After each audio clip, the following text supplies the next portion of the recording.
আমরা আমাদের বর্ডারে অনেক সমস্যা হচ্ছে, সিকিউরিটি প্রবলেম হচ্ছে, বিভিন্ন ধরনের ক্রাইমের কথা শোনা যাচ্ছে, মানব পাচার, ড্রাগ ট্রাফিকিং এসব হচ্ছে।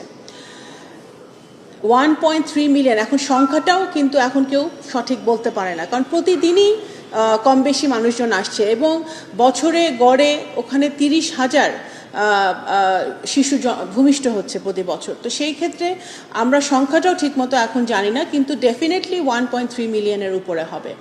তো বাংলাদেশ সরকার এই সমস্যা সমাধানে রাখাইন স্টেটের সাথে, আরাকানের সাথে এবং মিয়ানমার বর্তমান সরকারের সাথে অফিসিয়ালি আনঅফিসিয়ালি আমাদের যোগাযোগ ডায়ালগ কিন্তু চলছে।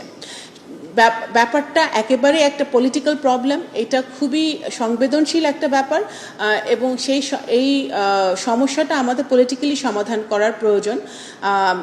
রিসেন্টলি মাননীয় প্রধানমন্ত্রী যে সফর হয়েছে চীন এবং মালয়েশিয়া, সেখানে চীনের প্রেসিডেন্ট খুবই